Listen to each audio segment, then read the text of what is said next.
Hey guys, it's April. We are making a buffalo plaid rug, and this is the design that I came up with.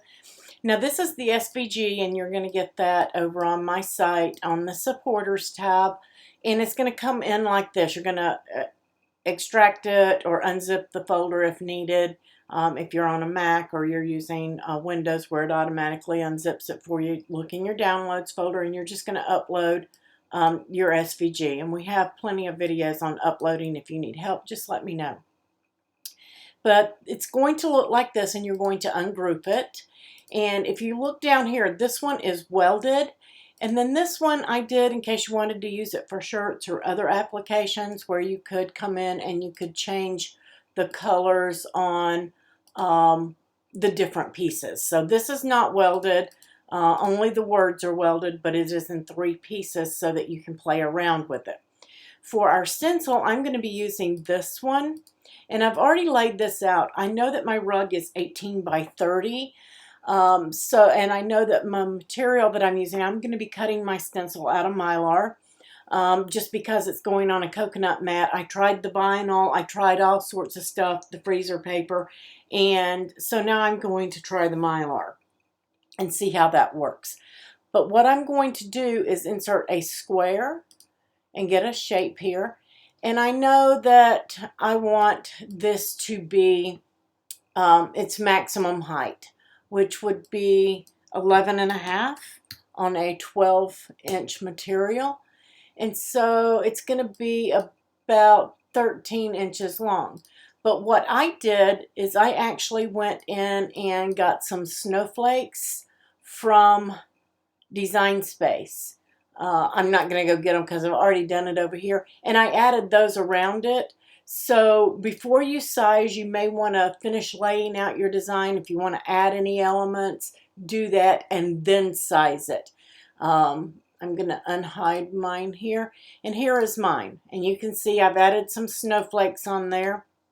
And what I did is basically, let me hide that again. What I did was I basically added my snowflakes or whatever elements you want to use. You might want to use poinsettias, whatever it is that you want to use and add to this, then you can. But you're going to make your square 11.5 inches. I'm trying to unlock that there. 11.5 inches high. And you'll want to make it, I think mine ended up being 19, but my material's 24, so I can make this 23.5. We have to have that at ½ inch. Let's see. There we go. And I'm just going to shrink this down so you guys can see it. So there we have the size of my material. Now if you want to put another one in to show you the size of your rug, you can do that as well. And I'll send that to the back. And I'm doing mine basically in the lower right hand corner. It doesn't matter on this Mylar piece. Because I'm just going to be changing my square to the size. So if I've made this the height that I want it with all of my elements, it's 11.5. It's not going to fit because that's what it's going to do. So make that 11 so it fits on the 11.5 inch square. Okay. And then I am going to align it,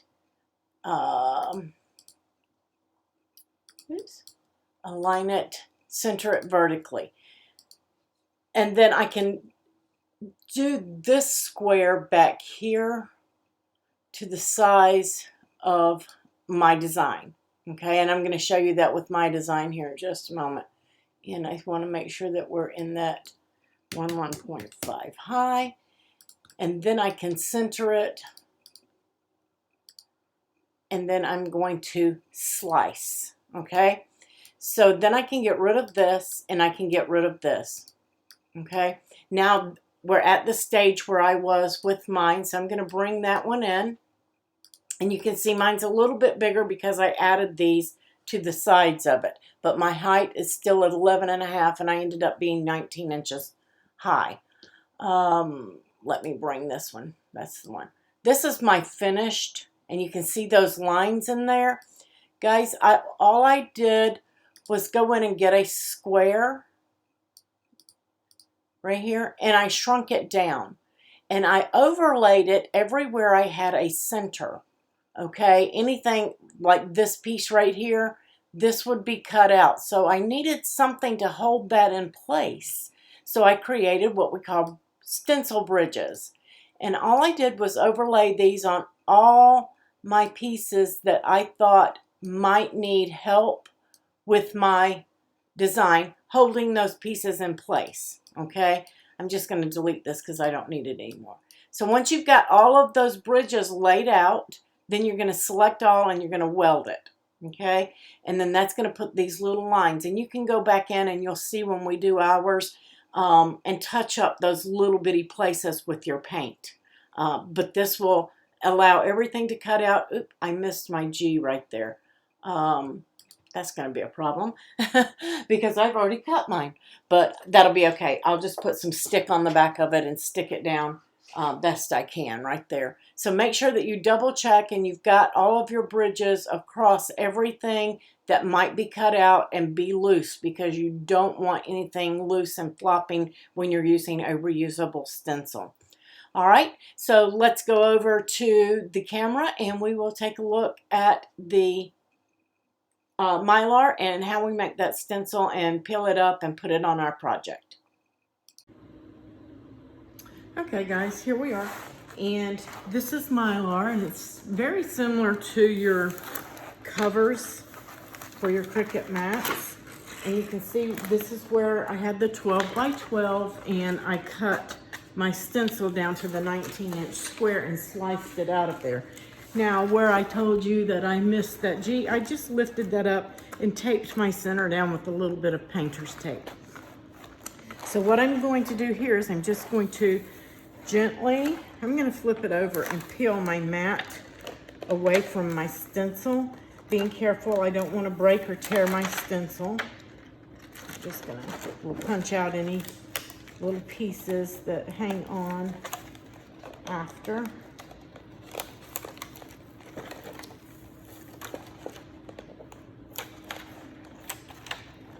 And I cut this, I made a custom material setting for mine, guys. And I cut my Mylar on with my deep point blade, 2 times cut, and I did my setting at 300. Maybe I should have peeled this the other way. It's okay.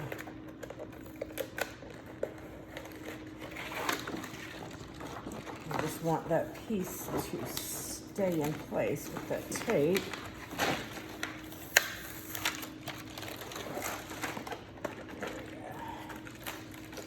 And I did use a green mat. You could probably get by with a blue mat on this, guys.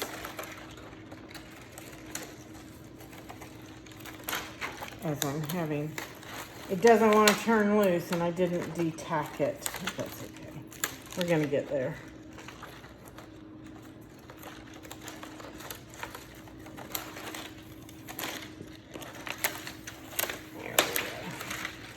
So yeah, I'm just leaving all of the other pieces on my mat, and I'll clean that off after. And I'm just going to go through and take out all of the pieces that should not be here.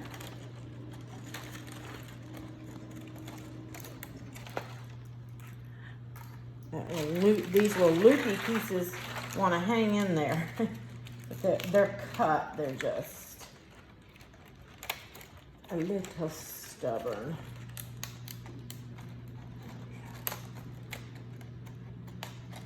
Loose.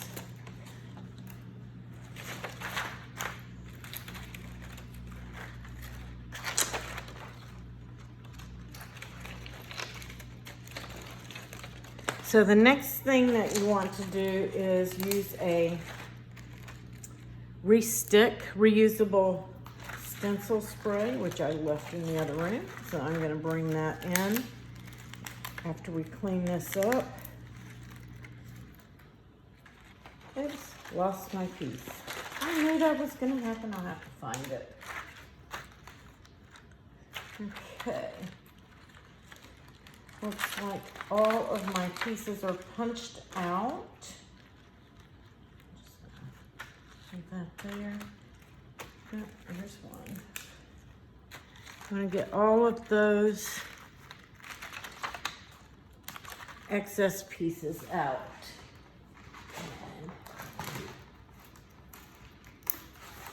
And here is my, that's why it didn't break loose right there.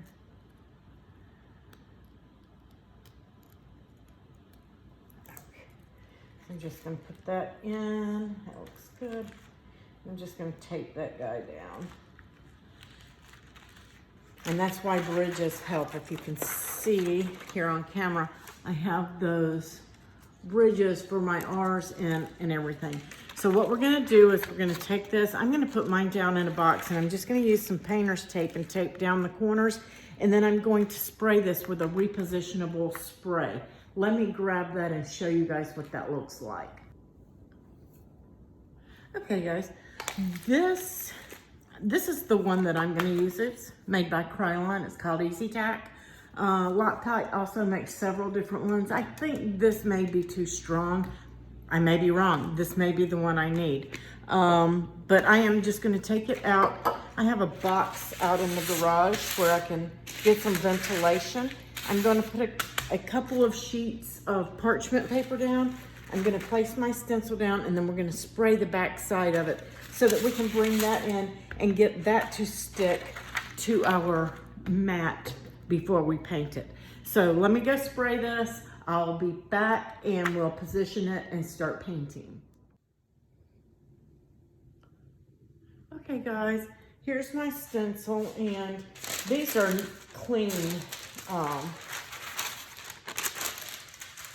parchment paper sheets because I sprayed, I laid a big like 55-gallon trash bag down, and then I put my parchment on top, and then I sprayed my stencil, and then I laid my stencil on clean because the overspray is going to be sticky and tacky, okay?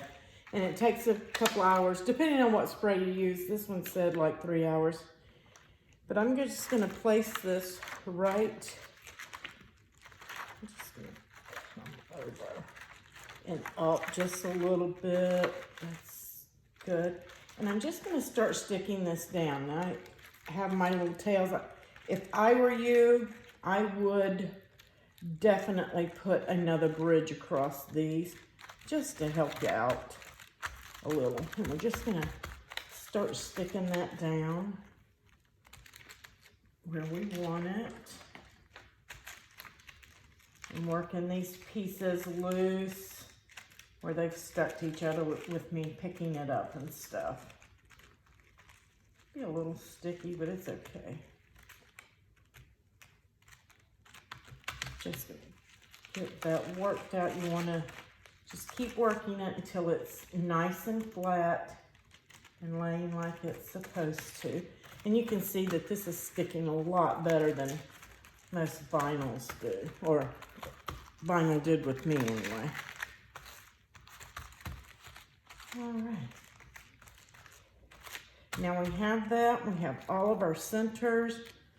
I really wish I had bridged that, but I'm going to work around it.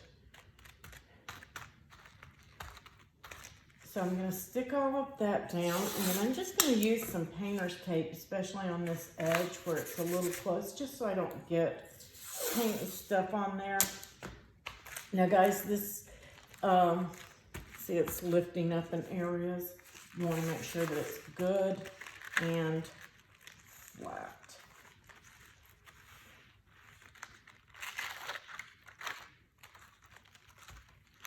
Nice and flat area. Okay. And then I'm just going to tape down my edges, and then I'll be back.